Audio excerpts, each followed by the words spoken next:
저희들이 계속해서 사사들의 이야기를 보고 있습니다. 사사들이 등장했다는 것은 이스라엘 백성들이 행실이 다시 악해졌다는 증거로 우리가 확인할 수 있습니다. 하나님께서 사사들을 한 명씩 한 명씩 보내면서 이스라엘 백성들이 원래는 이전의 전쟁을 알지 못하는 그런 민족이었으나 지금은 그 전쟁을 통해서 경험을 통해서 조금씩 강한 민족이 되어져 가고 있음을 우리가 알 수 있습니다. 물론 그들이 전쟁에 능숙한 민족은 아니었습니다. 그러나 그들의 명성은 가나안을 정복하는 과정을 통해서 온 열방에 하나님이 함께 하시는 민족으로, 그리고 강한 민족으로 소문이 나 있는 상태였습니다. 우리들이 언제나 신앙생활을 잘해야 하지만 그래도 더 잘해야 할 때가 있습니다. 그게 언제냐면 바로 신앙을 통해서 안정적인 삶을 살아갈 때입니다.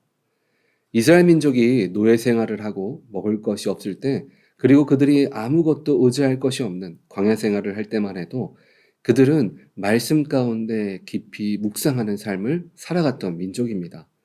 세상에 그 어떤 것 의지할 것 없고 오직 주님만을 바라보며 사는 그런 인생을 살았던 민족이었습니다.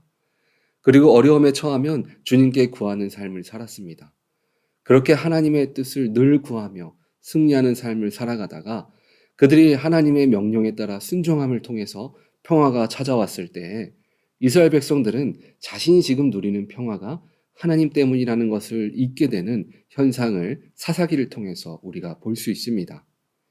마치 자신들이 강하고 자신들이 이제는 남들이 넘보지 못하는 민족이 되었기 때문에 하나님을 예배하기보다 내가 편하고 좋은 것을 누리는 것이 앞서는 교만한 삶을 살아가게 된 것입니다. 사람이 성공을 하게 되면 교만에 빠지게 됩니다. 이제는 내가 더 이상 스스로 못할 것이 없고 다 이루었다라고 생각합니다. 내 스스로 어려움도 헤쳐나갈 수 있고 문제들도 이겨나갈 수 있다라고 생각합니다.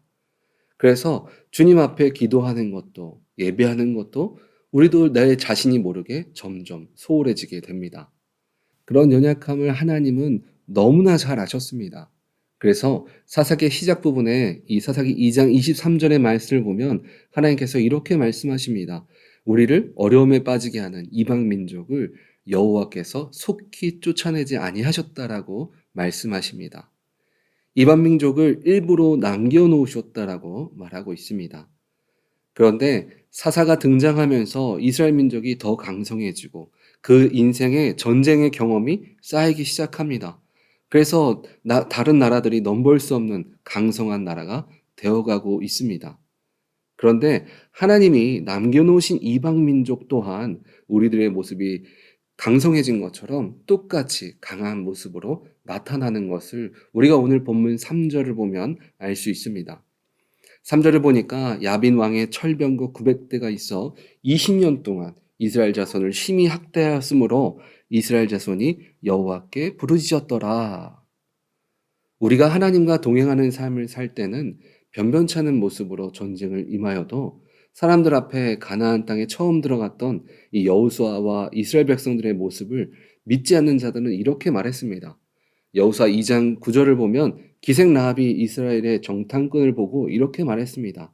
말하되 여호와께서 이 땅을 너에게 주신 줄을 내가 아노라. 우리가 너희를 심히 두려워하고 이 땅 주민들이 다 너희들 앞에서 간담이 녹나니. 이스라엘이라는 말만 들어도 두려움에 떨었다라고 말합니다. 이스라엘 백성들이 40년 광야 생활 동안 체력 단련을 한 것도 아니고 그들이 검술 훈련이나 전쟁 훈련을 한 것도 아니었습니다. 그들이 한 것은 어떻게 하면 하나님의 백성답게 살 것인가를 훈련했습니다. 어떻게 하면 하나님과 동행하는 삶을 살 것인가를 배우고 삶으로 실천하면서 살았을 뿐인데 주님은 그런 이스라엘 백성들을 강하게 만드셨습니다. 반면에 하나님과 멀어졌을 때 이스라엘 백성들의 모습은 눈앞에서 또 자신보다 큰 자들, 철병거가 등장합니다. 그렇다고 이전에 하나님과 동행했을 때도 그 길이 쉬운 길로 간 것은 아니었습니다. 이스라엘 백성들이 처음 만났던 여리고성은 누구나 봐도 함락하기 힘든 그런 성이었습니다. 그러나 하나님께서 그것 가운데 이스라엘 백성들이 잘 준비된 것도 아니고 철병거가 있는 것도 아니었지만 그들이 하나님을 믿음을 통해서 승리하는 길을 걷게 만들었습니다. 그 상황들을 보면 이스라엘 백성들이 뭐가 달랐냐면 이스라엘 백성들의 마음이 다르다는 것을 우리가 알 수 있습니다. 그러니까 지금 사사시대에 만난 철병거 900대와 또 이전에 만났던 여리고 성과는 동일한 모습의 어려움이라는 것입니다. 단지 그 안에서 다른 것은 바로 이스라엘 백성들의 마음뿐이라는 것입니다. 우리가 주님과 멀어졌기 때문에 동일한 어려움이지만 지금 내가 만난 어려움이 더 크게 느껴지고 더 크게 보여지는 것입니다. 사람은 누구나 완벽한 길을 가기를 원합니다. 그것이 신앙이든 세상이든 무엇을 하든 철저하게 일을 처리하고 해내기를 원합니다. 오늘 성경에 나오는 여선인자 드보라는 전쟁을 시작하기 위해서 나가는 발락에게 앞으로 나갈 것을 명령합니다.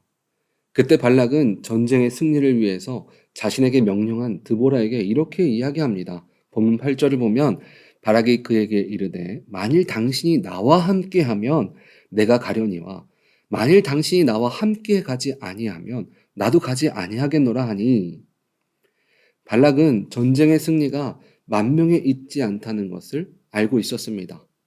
그가 900의 철병거에 맞서서 이길 희망은 드보라와 함께하는 것밖에는 없다라고 생각했습니다. 발락은 왜 그렇게 생각하였습니까? 발락은 사람을 의지한 것이 아닙니다. 드보라라는 그 리더자를 의지한 것이 아닙니다. 발락은 드보라를 통해서 역사하시는 하나님을 붙잡은 것입니다. 비록 철병거에 비해 이길 수 없는 환경을 갖고 있었지만 발락은 하나님과 함께하는 자신에게 능치 못함이 없다는 것을 확신했습니다.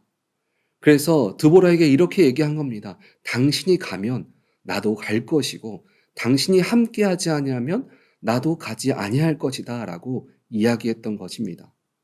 그리고 이 모든 것을 명령했던 드보라 또한 마찬가지입니다. 세상적으로 생각했을 때 전쟁을 임하는 자신들의 상황은 좋지 않았습니다. 그러나 밑에 있는 사람에게 당당하게 전쟁에 참여할 것을 명령할 수 있었던 것은 하나님의 약속이 그녀에게 있었기 때문입니다.